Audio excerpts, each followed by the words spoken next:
When the Union of South Africa was formed in 1910, it was hailed as a new beginning.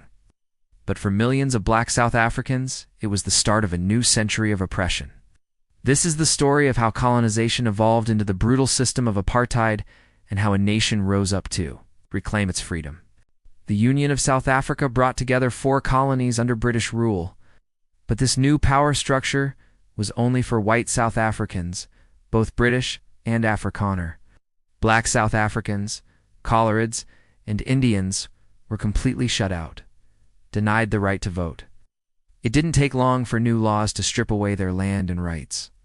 The 1913 Natives Land Act was a devastating blow. It restricted black land ownership to just 7% of the country, forcing countless families off their ancestral lands and into cheap labor on white-toned farms and in dangerous mines. This act laid one of the first major cornerstones for the racial segregation that would define the nation. But in the face of this injustice, a spirit of resistance was born. In 1912, a group of educated black leaders founded the South African Native National Congress, which would later become the famous African National Congress, or ANC.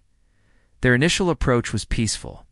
They sent petitions, wrote letters, and made heartfelt appeals to the British Crown, hoping for justice. But their pleas fell on deaf ears. As successive white governments passed more and more discriminatory laws, the frustration within black communities grew into a powerful resolve to fight back. After World War II, things took a darker turn. The hardline National Party swept to power in 1948. Bringing with them a cruel, systematized form of racial segregation they called apartheid, an Afrikaans word meaning apartness. This wasn't just segregation, it was total social engineering. Every single person in South Africa was legally classified by race: white, black, colored, or Indian. This label dictated everything: where you could live, what job you could have, which school you could attend, and even who you were allowed to marry.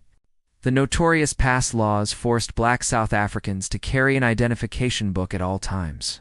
Without it, you could be arrested.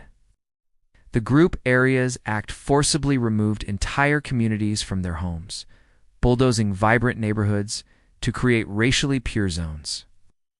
It was a system of absolute control, designed for one purpose: to maintain the power of the white minority. But even the most oppressive systems sparked the brightest flames of courage. Throughout the 1950s, the anti-apartheid movement gained incredible momentum. ANC joined forces with the South African Indian Congress and other groups, launching nationwide campaigns of civil disobedience. They organized boycotts and protests, refusing to cooperate with the unjust laws. In 1955, at a gathering known as the Congress of the People, they adopted the Freedom Charter. It began with a powerful declaration: South Africa belongs to all who live in it, black and white. This document wasn't just a political statement, it became the moral blueprint for the free, democratic South Africa they were fighting for. Then came a day that would forever be etched in the world's memory. On March 21, 1960, in the township of Sharpeville, thousands gathered for a peaceful protest against the pass laws. They intended to turn themselves in without their passes, overwhelming the police stations.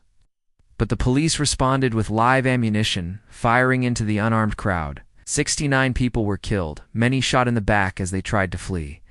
The Sharpeville massacre sent shockwaves across the globe and marked a grim turning point. The government declared a state of emergency, banning the ANC and other liberation movements. Many leaders, including a young lawyer named Nelson Mandela, were forced to go underground. The path of nonviolence seemed to have reached a dead end. Following the massacre, the struggle entered a new phase. The ANC formed an armed wing, Umkhonto we Sizwe, or Spear of the Nation, to carry out acts of sabotage against government infrastructure, carefully avoiding civilian casualties. But the state's response was swift and brutal. In 1964, Nelson Mandela and several other leaders were captured and, after a highly politicized trial, sentenced to life in prison. They were sent to the infamous Robben Island. For the next 2 decades, apartheid's grip seemed unbreakable. A global movement was growing, demanding Mandela's release and an end to apartheid. Inside South Africa, the fire of resistance never died. That fire erupted once more in 1976, in Soweto. Black high school students took to the streets to protest a new law forcing them to learn in Afrikaans, the language they saw as the language of the oppressor. Once again, police met peaceful protests with lethal force. Hundreds of students were killed.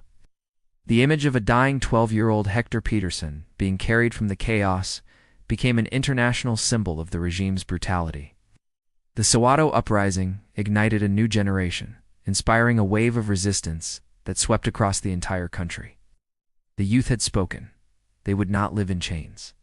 By the 1980s, the apartheid regime was isolated and cornered. The country was crippled by international economic sanctions, a sports and cultural boycott, and constant brave internal protests. The cost of maintaining apartheid was becoming unbearable. In a stunning announcement in 1990, President F.W. de Klerk unbanned the liberation movements and announced the unconditional release of Nelson Mandela. After 27 long years in prison, Mandela walked free, a symbol of unbreakable resilience. This historic moment paved the way for tense but crucial negotiations to dismantle apartheid and build a new nation. Finally, in 1994, South Africa held its first ever democratic elections, where all citizens, regardless of race, could vote. Nelson Mandela was elected the country's first black president, signaling the dawn of a new, hopeful era. The long road from colonization to democracy was paved with immense suffering and injustice. But it is also a powerful testament to the courage, unity, and unwavering hope of a people.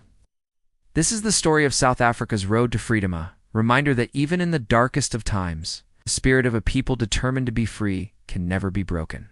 Thanks for watching.